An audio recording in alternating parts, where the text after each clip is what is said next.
ये बात समझ में आ गई? तो कल मैंने कुछ बेसिक्स ऑफ द वेक्टर्स पढ़ाया था, थोड़ा सा रिकैप करूंगा, इसके बाद आगे मूव करना शुरू करूंगा। दोस्तों, हम जिस कॉम्पिटिटिव एग्जाम की तैयारी कर रहे हैं वो एक तरह से हमारे लिए बहुत इंपॉर्टेंट लड़ाई है। और पता है, नवरात्रों का व्रत भगवान राम ने भी रखा था जब उनको रावण पर विजय पानी थी। उतना ही भयंकर काम हमारा है। जिसने उससे कम इसको एस्टिमेट किया वो लीग से बाहर हो जाएगा।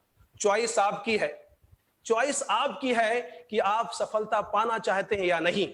तो आज नवरात्रों का लास्ट दिन है, तो हम लोग भी एक तरह से अपने आप में ओथ लेते हैं कि हम इस लड़ाई को जरूर जीतेंगे।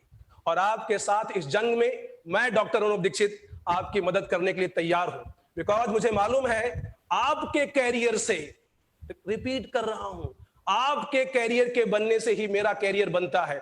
और आज जो भी कुछ मैं हूं वो अपने बच्चों की वजह से हूं। ईश्वर ने सब कुछ मुझे दिया है, तो मैं चाहता हूं कि हम सब लोग मिल करके ये जो 1 घंटे का समय, please do not look back. जब मैं बात करूं तो नॉर्मल के बच्चों को बिल्कुल मेरे को फोकस करना होगा, मुझे ही देखना होगा। It's a matter of only 45 minutes more. 45 minute का टाइम है, और ये 45 मिनट का अगर एक एक मिनट हमने यूज कर लिया तो definitely we will be at the top of the subject.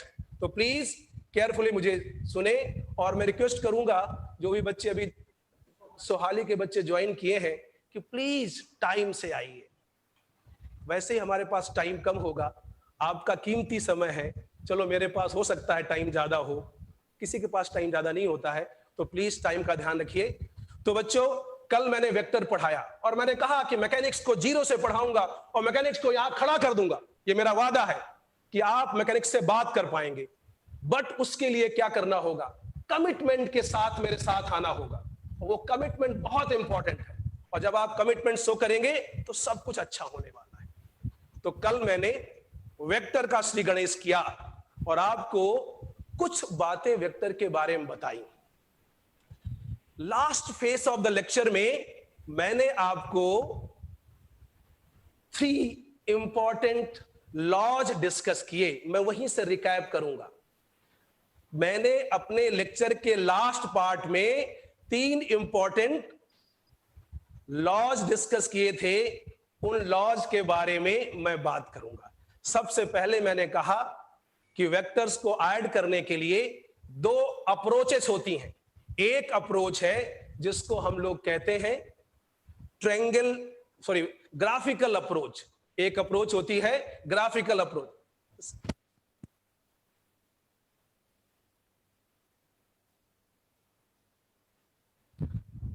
तो मैंने आपसे क्या कहा कि there are 2 types of approaches for vector addition. Number 1 graphical approach, और इस अप्रोच को डिस्कस करते वक्त मैंने आपको 3 इंपॉर्टेंट लॉज बताए थे। वो कौन कौन से लॉज थे बच्चों, आपको याद होगा। मैं एक बार यहां लिख रहा हूं और फिर वहीं से अपनी बात स्टार्ट करता हूं। सबसे पहला लॉ था triangle law of vector addition. दूसरा लॉ था पैरेललोग्राम। पढ़ सकते हैं ना, पैरेलल का साइन बना दिया, ग्राम लिख दिया, parallelogram law of vector addition. और थर्ड पॉइंट था हमारा, थर्ड लॉ था जो था polygon law of vector addition. So ये तीनों law graphical approach of vectors addition के थे। These were the 3 laws of vector addition जो हम लोग कल डिस्कस कर चुके थे। बट हो सकता है कुछ बच्चे कल क्लास में ना हो, 1-1 मिनट का टाइम इन तीनों को एड्रेस करने के लिए लूंगा, इसके बाद फिर आगे चलूंगा। तो मैंने कहा था कि अगर हमें 2 वेक्टर्स को ऐड करना है तो ये top 2 laws are very vital and very important. और जो फर्स्ट लॉ है, वो जो इसको हम लोग triangle law of vector addition कहते हैं, वो क्या कहता है कि अगर हमारे पास दो वेक्टर हैं, पहले मैं हिंदी में बोलना चाहता हूं, आप ध्यान से सुनिएगा, अगर उन दोनों वेक्टर को हम इस तरह से ड्रॉ करें कि वो ट्रायंगल की दो साइड बना दें, लेकिन ड्रॉ करते समय इस बात का ध्यान रखें कि एक का हेड दूसरे से टेल से जुड़ा हो। क्या कहा मैंने? अगर हम दो वेक्टर्स को इस तरह ड्रॉ करें कि एक का हेड दूसरे के टेल से जुड़ा हो, यहां देख सकते हैं, यही तो बोला था कल मैंने, एक का हेड दूसरे के टेल से जुड़ा हो, जिसको अंग्रेजी में कहते हैं इन द सेम ऑर्डर। जिसको अंग्रेजी में क्या कहते हैं? In the same order. तो इसका मतलब ये हो गया कि if the two vectors are drawn in such a way that they represent the two sides of a triangle in the same order, then the third side in opposite order gives us resultant of the two vector. Means हम कह सकते हैं कि अगर ये A vector है और ये B वेक्टर है, इनको सेम ऑर्डर में ड्रॉ किया गया है, तो जो अपोजिट ऑर्डर में हमने ये रिजल्टेंट ड्रॉ कर दिया, ये हमारा रिजल्टेंट होगा। ये तो मैंने ट्रायंगल लॉ के बारे में बोला था। ये मैंने ट्रायंगल लॉ के बारे में बोला था। अब मैं बात करने जा रहा हूं पैरेललोग्राम लॉ की। वो भी आपको याद है, क्या कहा था मैंने? If the two vectors are drawn in such a way that they represent the adjacent side of the parallelogram. ध्यान दीजिएगा कि अगर हम दो वेक्टर्स को इस तरह ड्रॉ करें कि वो किसी पैरेललोग्राम की एडजेसेंट साइड को रिप्रेजेंट करें, देन द डायगोनल, कौन सा डायगोनल? दो डायगोनल होते हैं ना? कितने डायगोनल होते हैं किसी भी पैरेललोग्राम के? दो डायगोनल होते हैं। तो मैंने कहा then the diagonal drawn from the point of intersection will give us the resultant of the two vector. तो क्विकली मैंने बताया, कल का ये रिकैप था कि ये एक दो वेक्टर्स हैं। अगर मैंने यहां पर पैरेललोग्राम कंप्लीट कर लिया और ये जो डायगोनल मैंने ड्रॉ किया है जो उनके पॉइंट ऑफ इंटरसेक्शन से पास हो रहा है फ्रेंड्स, तो ये हमारे पास रिजल्टेंट वेक्टर होगा।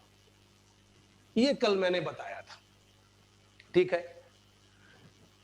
अब जो लास्ट लॉ था, मैं आपसे पूछना चाहूंगा। मुझे लग रहा है कि मेरे सामने बैठे हुए मोस्ट ऑफ द स्टूडेंट कल अवेलेबल थे। मैं यहां से जिसका नाम लूंगा वो आंसर करेगा। सोचिए कि आपके पास आपका नाम गूंजने वाला है। एक बार, एक सेकंड के लिए आप याद करिए कि वो पॉलीगन लॉ क्या था। सोचिए, मैं कुछ उसकी आउटलाइनिंग बता देता हूं।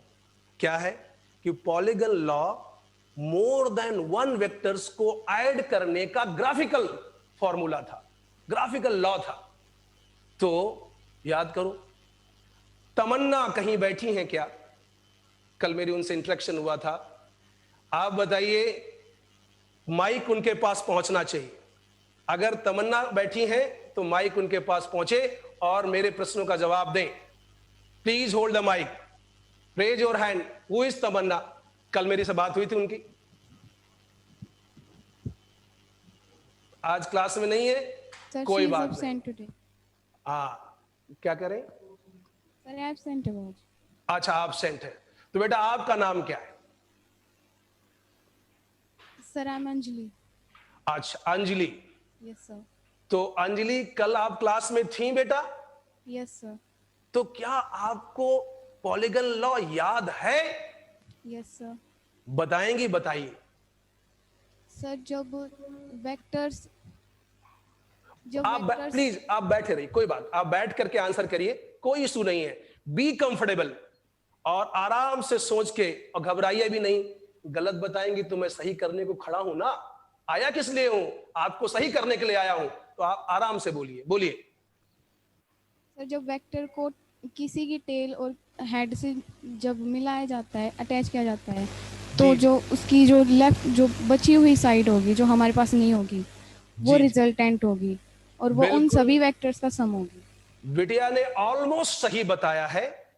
बट उसकी लैंग्वेज थोड़ा सा हो सकती है फिसल गई हो, मैं रिपीट कर देता हूं। इसके बाद इसने बताया, if the vectors are drawn in such a way that they represent the sides of a polygon in the same order. If the vectors are drawn in such a way that they represent the sides of a polygon in the same order, then the closing side of the polygon in opposite order will give the resultant.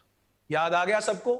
बहुत आराम से सीखा था हम लोगों ने। एक छोटा सा डायग्राम बनाता हूं, फिर अपनी बात को आगे बढ़ाता हूं। ये बहुत सारे वेक्टर्स मैंने ड्रॉ कर दिए। ये ए वेक्टर ड्रॉ किया, ये बी वेक्टर ड्रॉ किया, ये सी वेक्टर और ये डी वेक्टर। अभी भी पॉलीगन हमारा कंप्लीट नहीं हुआ। अब हम इस पॉलीगन को कंप्लीट करने के लिए क्या करेंगे? इस पॉलीगन को कंप्लीट करने के लिए हमने एक साइड अपोजिट ऑर्डर में वेक्टर से रिप्रेजेंट करा दी। तो यही हमारा रिजल्टेंट था बच्चों, A vector plus B vector plus C vector plus D vector. तो ये हमने कल डिस्कस कर लिया था। अब आज का लेक्चर स्टार्ट करता हूं, ध्यान से सुनेंगे आप। मैं ये रब कर रहा हूं। आज हम लोग वेक्टर्स के एडिशन की एनालिटिकल अप्रोच पर डिस्कशन करेंगे। एनालिटिकल अप्रोच पर डिस्कशन करेंगे। ओके, कौन सी अप्रोच है वो? Analytical approach of vector addition. तो यहां मैं लिख रहा हूं एनालिटिकल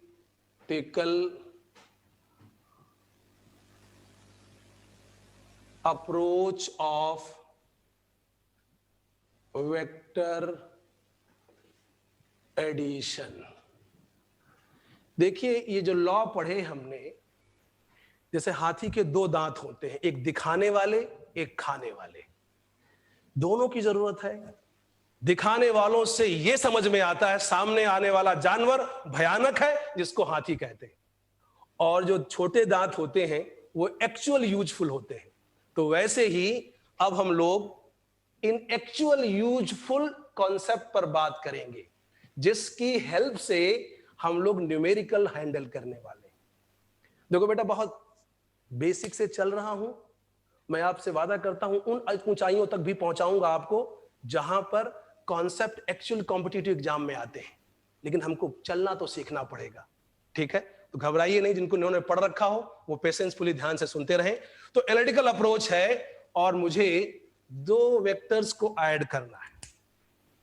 इन दो वेक्टर्स को ऐड करना है। ध्यान दीजिएगा, मैंने एक वेक्टर ये लिया और दूसरा वेक्टर ये ले लिया। ये ए वेक्टर है और ये बी वेक्टर है। इसके बीच का एंगल थीटा है।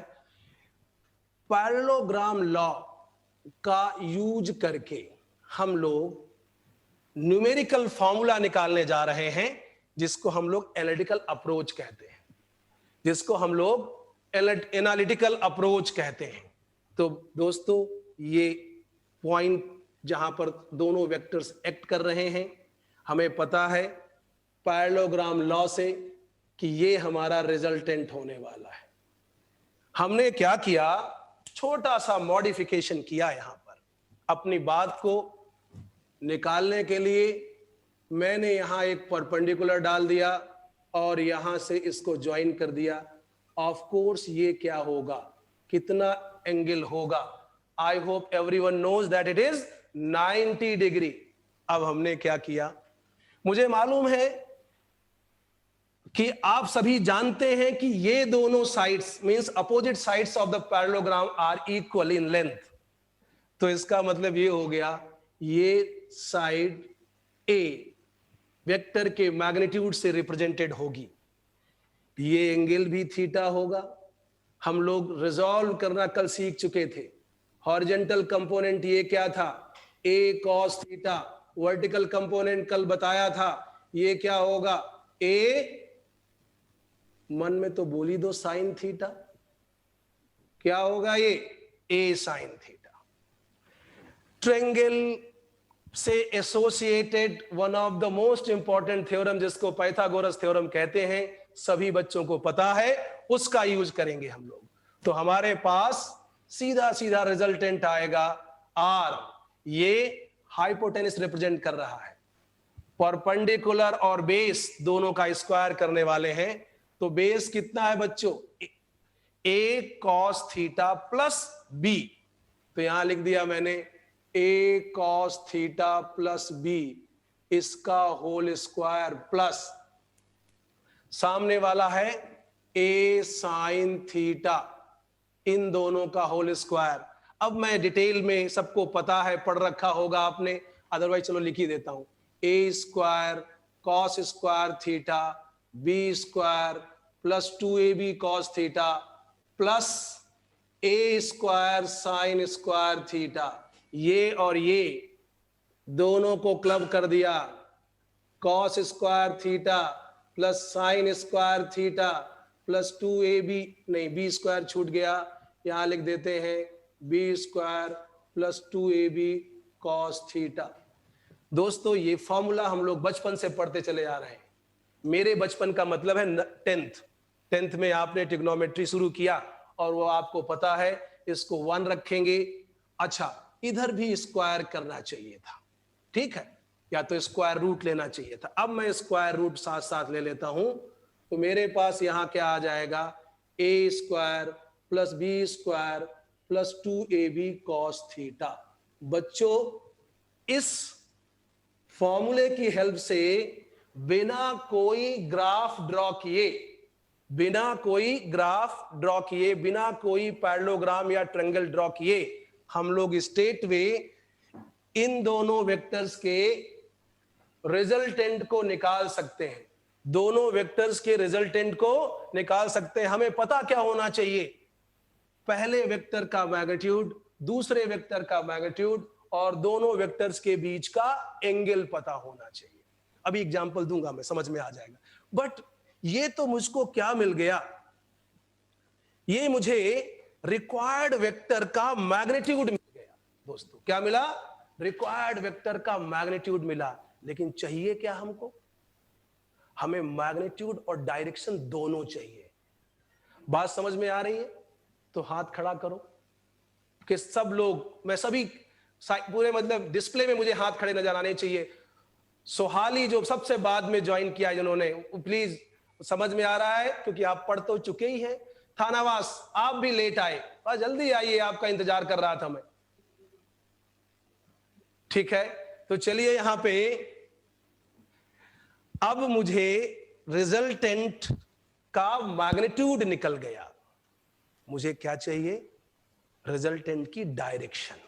अब मुझे एक चीज बताओ, मान लीजिए आप मेरा घर ढूंढना चाहते हैं और आपको मैं अपने घर का एड्रेस बताना चाहता हूं, लेकिन आप सभी को, अभी एक बिटिया ने बात की थी, अंजलि ने, उसका घर पता हो और फिर मैं अपने घर का एड्रेस बताऊं, तो मुझे उसके घर से ही रेफरेंस लेकर के अपने घर की डायरेक्शन बतानी होगी कि अंजलि के घर पहुंच करके राइट ले लीजिएगा, 3rd मकान मेरा होगा। ऐसा होगा कि नहीं होगा? ऐसे तो हम लोग बताते हैं। तो जब हम ये कह सकते हैं तो हमें क्या करना होगा? यहां पर भी हमारे पास ये 2 वेक्टर्स हैं जिनकी डायरेक्शन हमको पता है। हमें वेक्टर ए की डायरेक्शन पता है, हमें वेक्टर बी की डायरेक्शन पता है। अब इन्हीं की हेल्प से हमको इसकी डायरेक्शन देनी है, आर रिजल्टेंट की डायरेक्शन देनी है। तो हम लोग क्या करेंगे, देखिए कैसे करेंगे। बी की से रेफरेंस लेते हुए मैं डायरेक्शन को बीटा एंगल कह रहा हूं। अब मैं बीटा की वैल्यू निकालूंगा और कहूंगा कि जो रिजल्टेंट है वो बी वेक्टर के साथ, जो रिजल्टेंट है बी वेक्टर के साथ कितना एंगल बना रहा है दोस्तों? बीटा एंगल बना रहा है। It means we are interested to find the angle beta which R vector makes with the B vector. सभी ने 10th में अच्छी पढ़ाई की है तभी यहां बैठे हुए हैं। मुझे कोई बताएगा कि tan बीटा की वैल्यू क्या होगी?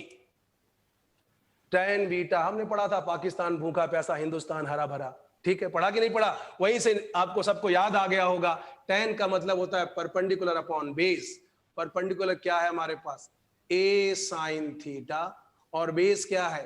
a cos theta plus b।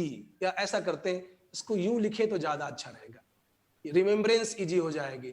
b plus a cos theta, इससे हमारे पास tan बीटा की वैल्यू निकल जाएगी। देखो सिंपल सी बात है। अब देखो याद कैसे करेंगे? रिजल्टेंट का एंगल किस वेक्टर से निकालना है? b वेक्टर से निकालना है, तो b को यहां बड़े प्यार से लिख दो। बचा कौन सा वेक्टर? a वेक्टर, तो a sin थीटा अपॉन, और यहां पर b plus a cos theta लिख दीजिए। तो इसी सेंस में अगर मुझको ये निकालना होता, मींस रिजल्टेंट का जो एंगल है with respect to vector A निकालना होता, तो हम क्या करते? क्या करते? हवन करते? नहीं, क्या करते? यहां पर इसको देखते और वैसे ही लिखते, tan अल्फा। अल्फा कैसे निकालेंगे? किसके साथ ये एंगल है? ए के साथ, और ये हो गया b sin थीटा, और यहां पर b cos थीटा। तो दैट इज हाउ आपने क्या निकाल लिया? आपने निकाल लिया अल्फा बीटा एंगल्स, जो रिजल्टेंट वेक्टर ए के साथ और वेक्टर बी के साथ बना रहे हैं डायरेक्शन। बात समझ में आ गई? तो अब हम न्यूमेरिकली इन्हीं 3 फॉर्मूलों को यूज करेंगे जब हमको वेक्टर का एडिशन निकालना होगा 2 वेक्टर्स का। अभी इस पर ही कुछ क्वेश्चन करेंगे। मैंने कल लेक्चर नोट्स भेजे थे, बस सिंपली हाथ खड़ा करिए कि आपने उनको नोटिस किया कि नहीं। एक एक करके करते हैं। बिल्कुल, ये मैं कल से रिक्वेस्ट करूंगा, जिसे मान लीजिए यहां पर स्कूल का नाम होना चाहिए YSN, अब ये सुपर 30 ID2 लिखा हुआ है, तो मैं चूंकि अभी आपको पहचानता नहीं हूं बट जानना चाहता हूं, तो मुझे यही समझ में नहीं आ रहा कि ये कहां के बच्चे हैं। महेंद्रगढ़ के? प्लीज माइक लीजिए और आंसर कीजिए। जिनमें लिखा हुआ है YSN super 30 ID2, please mic quickly, कहते ना ग्रैब करना चाहिए माइक को, माइक को वहीं कहीं रख लीजिए। सर हाँ जी बोलिए सर, कहां के? महेंद्रगढ़। महेंद्रगढ़ के सामने। अच्छा, महेंद्रगढ़ में ये मेडिकल वाले हैं या नॉन मेडिकल वाले? Non medical. Non medical, very good, thank you sir. कल से ना इसमें थोड़ा सा वो टैग भी लग जाए तो बढ़िया से, महेंद्रगढ़ तो लिखी जाए, ठीक है? तो चलिए, इसका मतलब ये हो गया कि महेंद्रगढ़ के बच्चों ने नोटिस किया। रेवाड़ी के बच्चे, आपको ये कल असाइनमेंट शीट, लेक्चर नोट्स आपने देखे या नहीं देखे? Please raise your hand. चलिए, आप तक भी पहुंच गए। यदुवंशी नारनौल, आपको मिले लेक्चर नोट्स? और नहीं मिले, शायद आपने मुझे अपने ग्रुप में आमंत्रित नहीं किया। न्योता दीजिए, नोट्स और असाइनमेंट शीट्स दौड़ के आएंगी। जल्दी से न्योता दीजिए, आप आमंत्रित करिए मुझको। देन ये कौन है? सतनाली के बच्चे, हाँ सतनाली के बच्चों, आपको मिल गए, very good. Then Mahu, you got the assignment sheet? Dhani Mahu के बच्चों नहीं मिले, कोई बात नहीं, नहीं मिले तो आप ऐसे हाथ हिला सकते हैं, माइक की जरूरत नहीं है। नहीं मिले, कोई बात नहीं, बात करेंगे किस तरह से आप तक पहुंचे। Kosli, you got it? Kosli के बच्चों को भी नहीं मिला है। थानावास ने तो जोड़ दिया, बट ये राइट नहीं दिया कि मैं उसमें मैसेज भेज सकूं, तो इसलिए उनको तो मिले ही नहीं होंगे। महेंद्रगढ़ में मिल गए हैं। ये YSN NNL क्या है यार? ये ना तो इन्होंने अपना वीडियो ऑन किया है और ना ही मैं इनके बारे में कुछ जान रहा हूं। प्लीज अगर आवाज आ रही हो तो माइक उठाइए और मुझे बताइए, आप अपने को इंट्रोड्यूस कर सकते हैं। YSN NNL नारनौल है शायद, तो प्लीज अपना वीडियो ऑन कर लीजिए। अब देखिए मुंह कौन नारनौल। हाँ नारनौल। तो ये आपको मिले बेटा असाइनमेंट शीट वगैरह? नहीं। देखो कुछ लोगों ने अपना वीडियो बंद कर, बेसिकली मैं बच्चों की बात कर रहा हूं, बाकी तो हमारे सर लोग तो बंद कर रख सकते हैं। तो बच्चों के लिए कहूंगा, मुंह कौन छिपाता है जिसकी कहानी में कुछ दर्द होता है। हमारी कहानी में कोई दर्द नहीं है, तो बिल्कुल आप अपने फेस को दिखाइए और स्मार्टली मेरे सामने बैठिए। चलिए खैर, अब इस पर कुछ हाइलाइटिंग पॉइंट बोलने जा रहा हूं जो आपके नोट्स में नहीं है, तो प्लीज डू राइट। अब जो मैं पॉइंट्स लिखाने जा रहा हूं इस पे, तो कृपया उन पॉइंट्स को नोट करें, क्योंकि मैंने जानबूझ करके नोट से वो पार्ट हटा दिया है ताकि आपकी कलम भी चलनी चाहिए। आइए मैं लिखने जा रहा हूं एक एक करके, उन पॉइंट्स को आप ध्यान से समझिए। इसी फॉर्मूले पर बेस्ड कुछ हाइलाइटिंग पॉइंट्स हैं।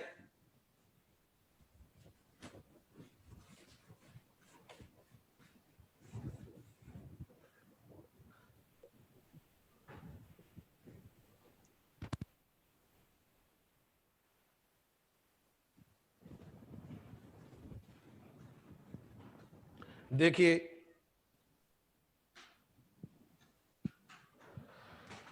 इंपॉर्टेंट पॉइंट्स लिख लीजिए, इंपॉर्टेंट पॉइंट्स। सबसे पहली बात तो इन लॉज से हम सेम फिजिकल क्वांटिटी वाले वेक्टर्स को ही ऐड कर सकते हैं। जैसे अगर एक वेलोसिटी वेक्टर हो और एक एक्सेलरेशन वेक्टर हो, तो हम उनको ऐड सब्ट्रैक्ट नहीं कर सकते। वैसे भी डायमेंशनली गलत हो जाएगा। याद है ना, डायमेंशनल एनालिसिस भी पढ़ा होगा, चैप्टर नंबर 2 ऑफ फिजिक्स। तो हमें पता है कि we can add only those vectors which are dimensionally equal. तो पहला पॉइंट आप ये लिख सकते हैं, यहां पर मैं पहला पॉइंट लिख रहा हूं, वी कैन ऐड और subtract only those vectors which represent same physical quantity. Second point कि हमें पता है कि रिजल्टेंट मैक्सिमम कब होगा। अब देखिए, ए वेक्टर, बी वेक्टर और उनके बीच का एंगल, ए वेक्टर का मैग्नीट्यूड, बी वेक्टर का मैग्नीट्यूड और उनके बीच का एंगल, इन्हीं तीनों बातों पर रिजल्टेंट डिपेंड करता है। तो रिजल्टेंट मैक्सिमम कब होगा, तो यहां ऐसे लिख सकते हैं हम लोग, R tends to R max when cos theta की मैक्सिमम वैल्यू क्या होती है, 1, और यू कैन से थीटा कितना हो जाएगा, थीटा क्या हो जाएगा जब थीटा 0 होगा, बिकॉज cos 0 1 होता है।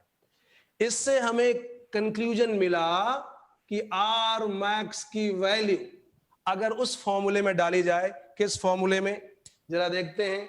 मैं इस फॉर्मूले की बात कर रहा था कि अगर यहां पर a² b² plus 2ab cos 0 degree solve करेंगे तो ये आ जाएगा a² b² 2ab cos 0 1 होता है, जिसको मैं लिख सकता हूं a प्लस बी का होल स्क्वायर रूट हटाऊंगा तो a प्लस बी आ जाएगा। इसका मतलब मैक्सिमम वैल्यू क्या है, a प्लस बी। ये मैग्नीट्यूड लिख रहा हूं, यहां पर वेक्टर नहीं लगाया, ना इधर वेक्टर लगाया, तो रिजल्टेंट का मैग्नीट्यूड दोनों वेक्टर्स के मैग्नीट्यूड के सम के इक्वल होगा। यही है ना।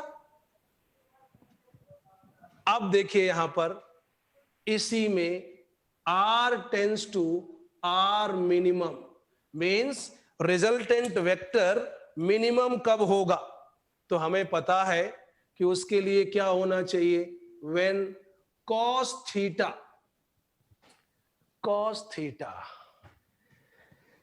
जो रेवाड़ी के बच्चे बैठे हैं वो मेडिकल के हैं कि नॉन मेडिकल के, जरा मुझको एक बार माइक उठा बताएं, या दोनों है। माइक लीजिए प्लीज। और इतना वक्त नहीं होना चाहिए, यही मैंने कल मैसेज भी किया था चेयरमैन साहब और डायरेक्टर साहब को कि अगर माइक उठाने में 1 मिनट चला जाएगा। जी बोथ है सर। बोथ है। अब मुझे बताओ, आप मेडिकल में हो या नॉन मेडिकल में? नॉन मेडिकल में सर। नॉन, बिल्कुल सही कैंडिडेट हो। आपसे ही पूछना चाहता हूं क्योंकि बाकी मेडिकल नॉन मेडिकल वालों को पता होगा। आप मेडिकल में हो ना बेटा? Non medical sir. Non medical. तो किसी मेडिकल वाले को ये उठा के दे दो अपना माइक। नाम बताइए बेटा, क्या है? सर गौरव। गौरव। तुमसे बात करके मुझे भी गौरव महसूस हो रहा है, प्रोवाइडेड तुम ये आंसर बढ़िया से दो। तो कॉस थीटा की मिनिमम वैल्यू क्या होती है? -1। -1। बड़ा गौरवान्वित कर दिया तुमने मुझको और यदुवंशी को। तो ये है -1 एब्सोल्युटली, क्योंकि मुझे पता था, मैथ वालों को तो पता ही होगा यार, इससे आसान क्वेश्चन क्या हो सकता है। तो मैं यहां लिखता हूं। और ये सिचुएशन कब होगी गौरव? जब थीटा की वैल्यू क्या होगी गौरव? 180। 180। Very good. तो 180 डिग्री। तो चलिए अब इसको यूज कर लेते हैं। कॉस, मैं यहां एडिट कर रहा हूं, देखिए 180 रखूंगा तो ये माइनस आ जाएगा, यहां भी माइनस आएगा, यहां भी माइनस आएगा। तो इसका मतलब है कि r tends to minimum when cos theta is equal to -1 और when theta is equal to 180 degree. तो इसका मतलब है कि 180 डिग्री पे हमारे पास रिजल्टेंट मिनिमम होगा, और जो मिनिमम रिजल्टेंट है उसकी वैल्यू क्या होगी? a माइनस बी होगी। ये बात समझ में आ गई? यहां तक किसी को कुछ पूछना है? आर मैक्सिमम और आर मिनिमम हमने समझ लिया। अब जो नेक्स्ट पॉइंट आपके सामने रखने जा रहा हूं वो तभी समझ में आएगा जब पहले दोनों पॉइंट आपके दिमाग में आ चुके होंगे। देखिए क्या लिखने जा रहा हूं, पहले देख लीजिए। स्क्रीन से हट जाता हूं। आपको इन दोनों पॉइंट्स में कोई एम्बिग्युइटी, कोई डाउट तो नहीं? अब देखिए कि अगर हमारे पास ए वेक्टर का मैग्नीट्यूड और बी वेक्टर का मैग्नीट्यूड ये दोनों इक्वल हों and angle between two vectors is theta. Again मैं रिपीट करूंगा कि ये दोनों वेक्टर्स का मैग्नीट्यूड इक्वल हो और उनके बीच का एंगल थीटा हो, तो रिजल्टेंट कितना होगा ये लिखाने जा रहा हूं। यहां लिख सकते हैं देन रिजल्टेंट की वैल्यू लिखने जा रहा हूं। लिखूंगा भी और कहां से आई बताऊंगा भी। 2a को हमें दोनों सेम है, a और b का मैग्नीट्यूड सेम है, तो आप चाहे इन दोनों के मैग्नीट्यूड को a लिख सकते हैं या b लिख सकते हैं, बिकॉज दोनों के मैग्नीट्यूड सेम है। तो 2a cos थीटा बाई 2 ये हमारे पास रिजल्टेंट आ जाएगा। जरा देखते हैं कितने लोगों को ये बात समझ में आई। अगर निकालना हो, देखो कैसे निकालेंगे ये बात नॉन मेडिकल को तो आती होगी क्योंकि उन्होंने ट्रिग्नोमेट्री पढ़ी है, लेकिन जो हमारे मेडिकल वाले बच्चे हैं, जो डॉक्टर्स बनना चाहते हैं, सफेद कोट वाले लोग, भले बाद में काला काम करें, लेकिन अभी तो हम ये मान के चल सकते हैं कि वो सफेद कोट वाले हैं। यदुवंशी के पढ़ाए हुए बच्चे कभी ऐसा काम नहीं करेंगे। सफेद कोट, सफेद मन, अच्छा काम। तो आइए मैं उन्हीं को सिखाने के लिए बताना चाह रहा हूं कि ये आया कैसे। देखो थोड़ा सा ट्रिग्नोमेट्री में काम करते हैं। ये ए और ये ए वेक्टर था, ये ऐसा कर लेते हैं, छोड़िए डायग्राम पर ही सीधा सीधा फॉर्मूले पे काम कर लेते हैं। हमारे पास रिजल्टेंट का फॉर्मूला सबको पता है, क्या था भाई? A square B square plus 2ab cos theta. बोलो यही होता है ना? अभी तो पढ़ा था यार, इतनी जल्दी कैसे भूल सकते हो? कोई गजनी तो नहीं है हमारे बीच में? गजनी, गजनी का मतलब जानते हो? एक पिक्चर देखी थी मैंने, इसमें से वो तुरंत भूल जाता था। पता नहीं शाहरुख खान की थी किसकी थी, सबको समझ में आ गया हो किस पिक्चर की बात कर रहा हूं। तो गजनी का मतलब होता है शॉर्ट टर्म मेमोरी लॉस। तो we are not of such kind people कि हम तुरंत भूल जाएं, हमें याद है कि ये फॉर्मूला ये था ये फॉर्मूला। अब देखो यहां पर हम लोग ए और बी की वैल्यू सेम है, तो मैंने यहां लिख दिया बच्चों ए square plus A square plus 2a into A square cos theta. फिर मैंने क्या किया, बड़े प्यार के साथ 2a स्क्वायर कॉस थीटा। फिर मैंने क्या किया, यहां पे root over 2a square common ले लिया, 1 प्लस कॉस थीटा। बाय वालो होश संभालो, अब जो मैं लिखने जा रहा हूं वो आपके लिए लिखने जा रहा हूं। मैंने क्या कहा, बाय वालो होश संभालो। मैथ वालों को पता ही है यार, इसमें कोई डाउट ही नहीं है मुझको, सब पढ़े लिखे बच्चे हैं। तो मैं बाय वालों के लिए लिखने जा रहा हूं कि यहां एक आइडेंटिटी है ट्रिग्नोमेट्री की जो हम लोग यूज करते हैं, और ये आप आगे भी यूज करते रहेंगे। पूरे फिजिक्स की पढ़ते वक्त 11 से 12 तक कई बार ये प्रॉब्लम आएगी, तो आप अपनी कॉपी के हेडर पे बढ़िया से लिख लीजिए। मैं लिखा रहा हूं, प्लीज नोट कर लीजिएगा। हमें पता है कि 1 plus cos theta could be written as 2 cos square theta by 2। cos 2 theta की आइडेंटिटी मैथ वालों को पता होगा, उसी को मैंने इस फॉर्म में लिख दिया। 1 minus cos theta could be written as 2 sin square theta by 2। बात समझ में आ गई? यहां पर कोई कंफ्यूजन नहीं होना चाहिए। तो मैंने क्या किया, यहां पर उसी आइडेंटिटी को ध्यान में रखते हुए क्या लिख दिया, 1 प्लस कॉस थीटा को 2 कॉस स्क्वायर थीटा बाई 2 लिख सकता हूं। अगर लिख सकता हूं तो हाथ खड़ा करो, सभी खड़ा करो, सभी स्कूल के बच्चों को, सभी को पता है कि लिख सकते हैं हम लोग। नारनौल आपको पता है कि नहीं पता? हाथ खड़ा करिए, दिखाइए मुझको। बिल्कुल सभी को पता होना चाहिए। तो यहां पर मैंने इसको सिंप्लीफाई किया, तो ये हो गया 2a cos theta by 2, 2a cos theta by 2।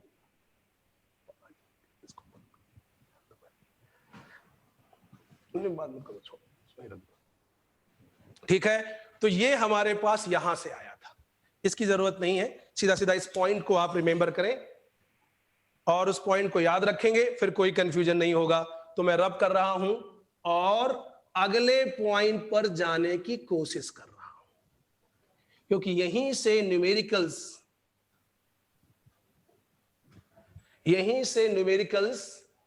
आपको आएंगे।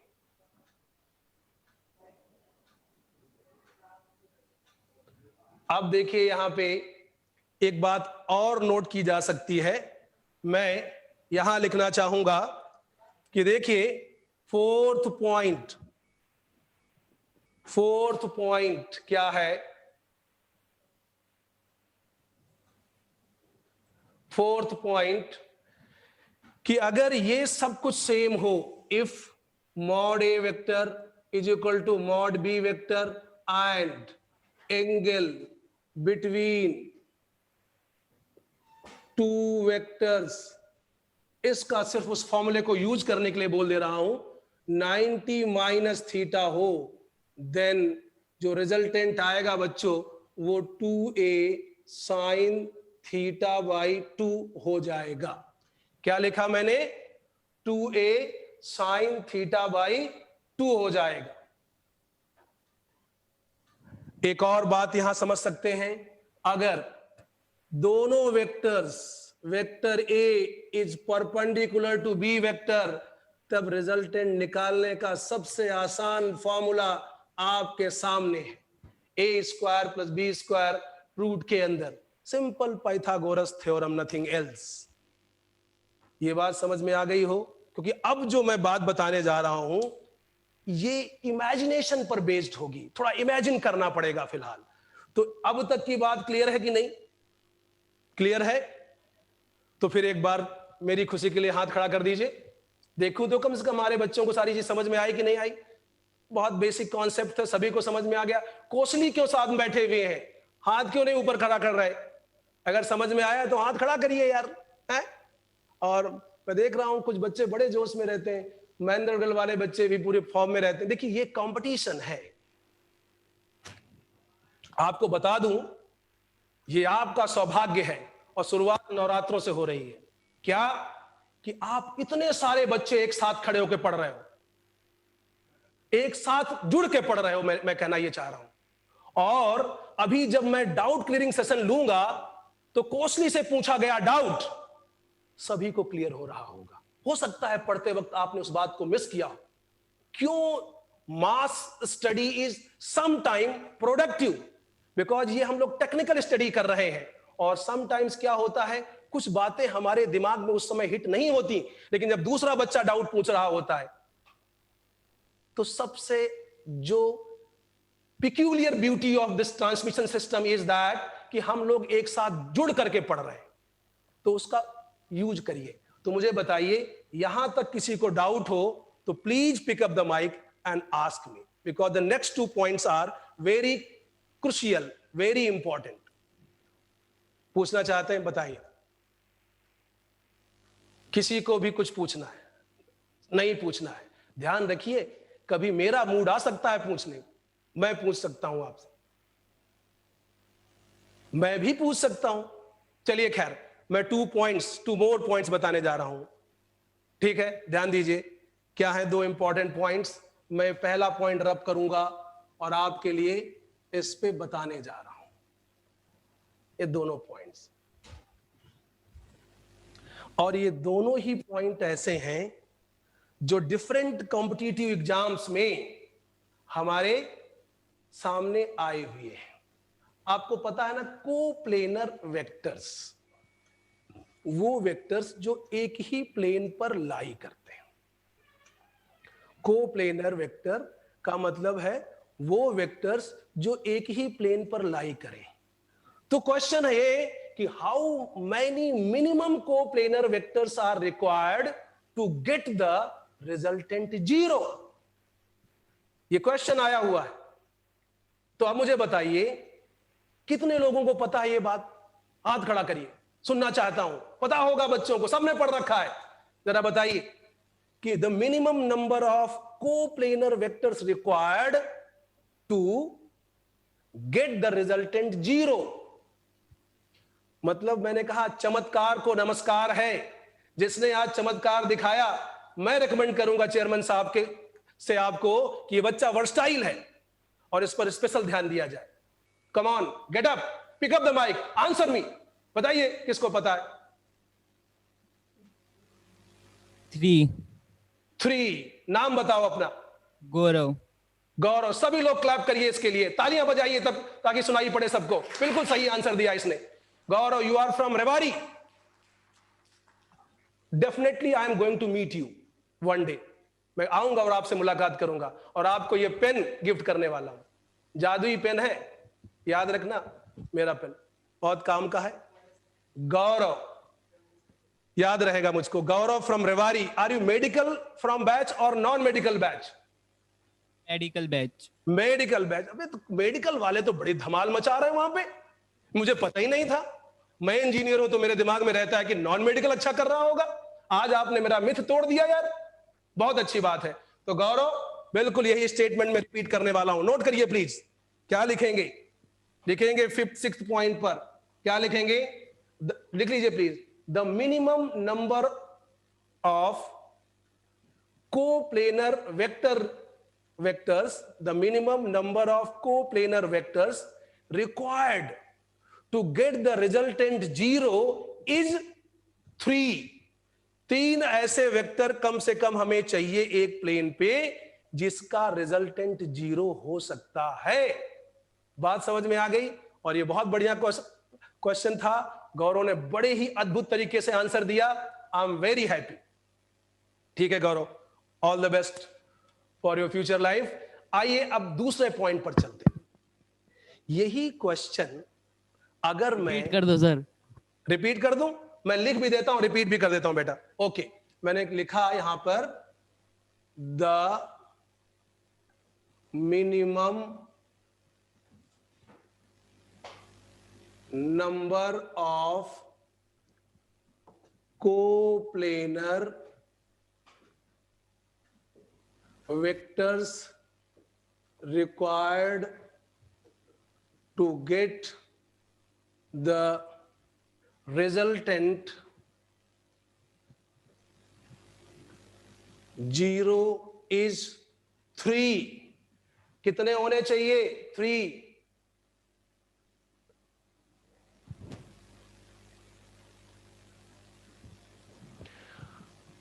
अब मैं 7th पॉइंट लिखाने जा रहा हूं और फिर मेरा ओपन ये क्लेम है आपसे कि आप कोई भी खड़े होकर के इसका आंसर बोल सकता है।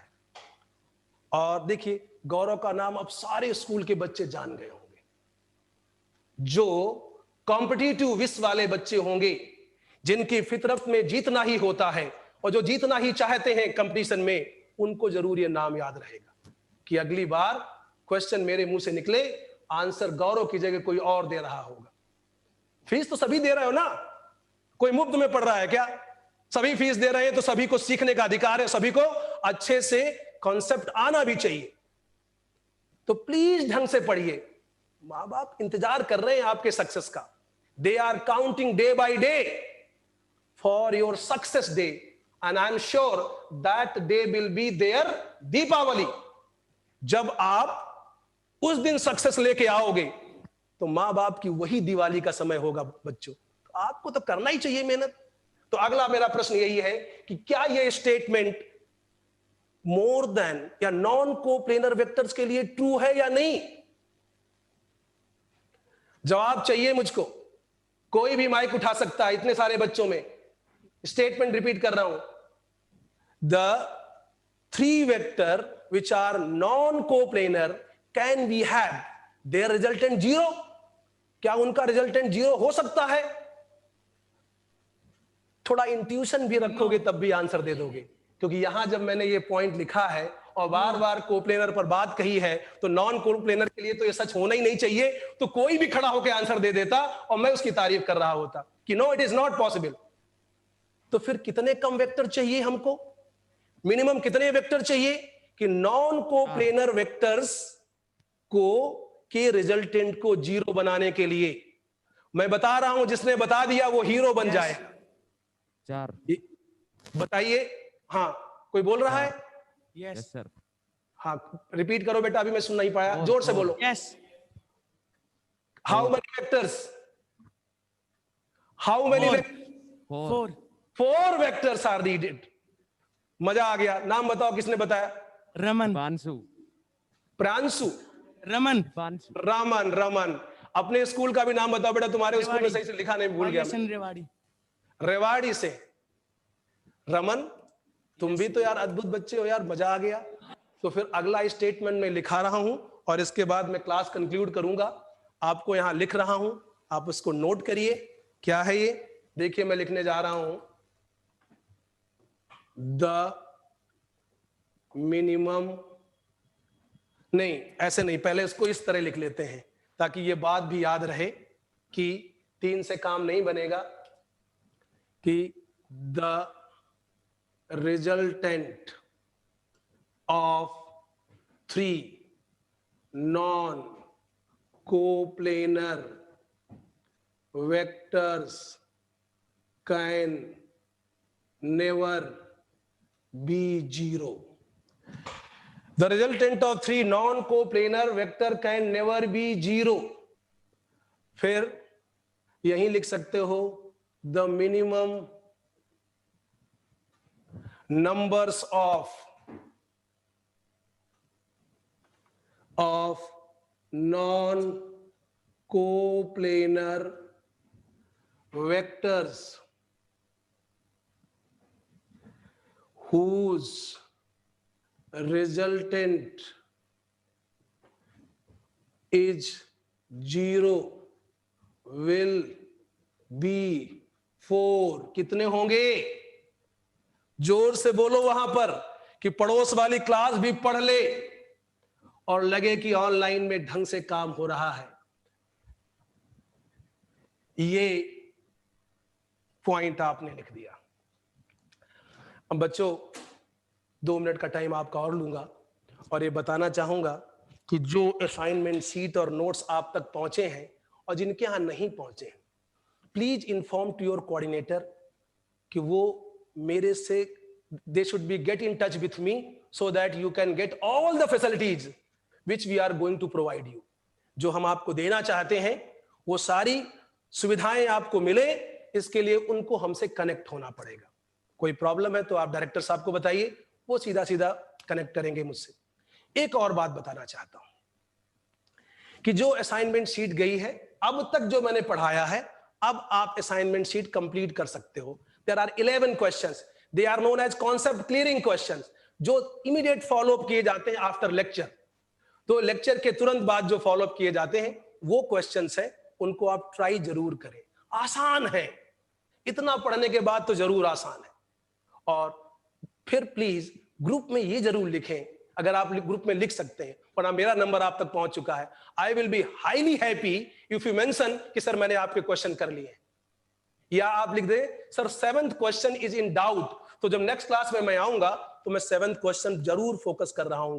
अगर आप उस पर अपना नाम लिख देंगे तो मेरे लिए और अच्छा होगा।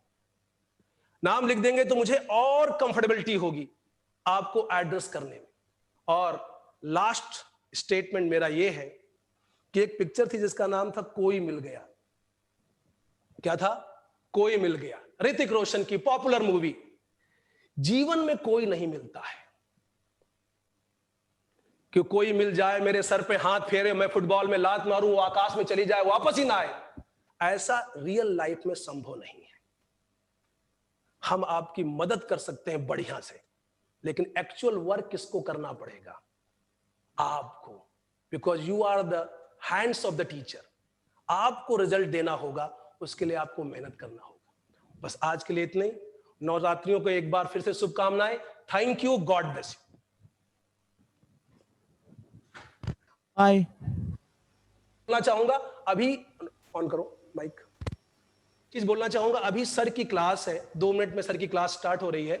ऑर्गेनिक केमिस्ट्री, जैसा कि हमने कल बताया था आपको कि ये 2 क्लासेस हुआ करेंगी, पहले मैकेनिक्स की, दूसरी ऑर्गेनिक केमिस्ट्री की। एनके सर, अद्भुत सर, जिनको के बारे में आप अच्छे से जानते भी हैं, बहुत सारे बच्चे उनको सुन चुके हैं, और सच वास्ट एक्सपीरियंस के साथ वो आज आपको बेसिक से पढ़ाएंगे। देखिए मेन बात क्या है, इतना बड़ा टीचर और बिल्कुल जीरो से चले, ये सबसे अच्छी बात होती है। ठीक है बच्चों, 2 मिनट के बाद सर आ रहे हैं। Thank you, God bless you. Mute कर दो।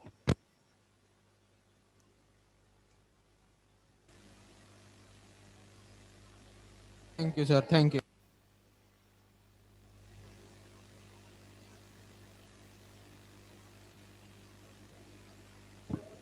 Hello hello.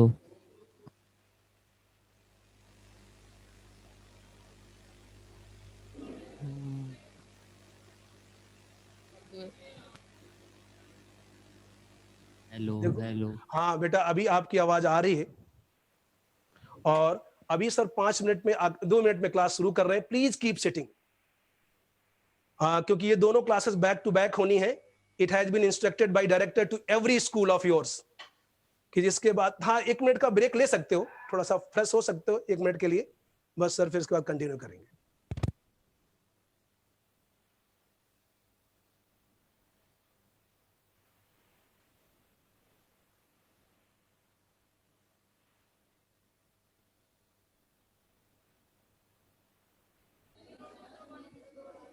Okay, sir. Bye.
Hello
hello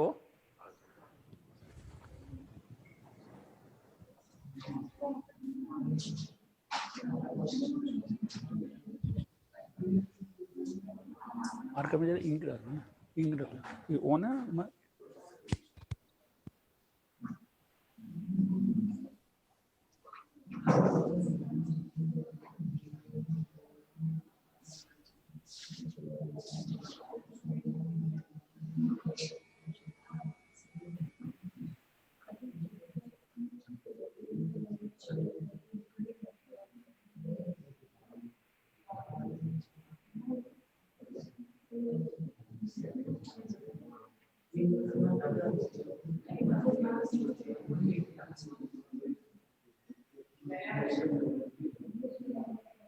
Is the class over?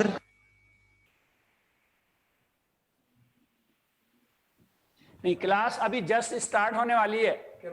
Chemistry class जो बच्चे नहीं हैं सभी को जल्दी कॉल कर लो, बेंचेस खाली पड़ी हुई हैं तो बच्चों को जल्दी से कॉल कर लीजिए प्लीज, और बस स्टार्ट करते हैं। चलो आ रहे हैं बच्चे, गुड। आप केमिस्ट्री पढ़ाओगे? हाँ केमिस्ट्री। सर आप केमिस्ट्री पढ़ाओगे? यस बिल्कुल केमिस्ट्री पढ़ाएंगे। ठीक है, मेरी आवाज सुन पा रहे हैं बच्चों? सर सुन पा रहे हैं। चलिए, अभी सारे बच्चे शायद वापस नहीं आए हैं।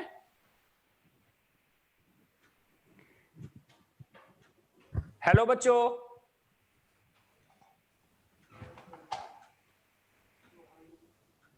अभी बच्चे वापस नहीं आए हैं, धीरे धीरे आ रहे हैं।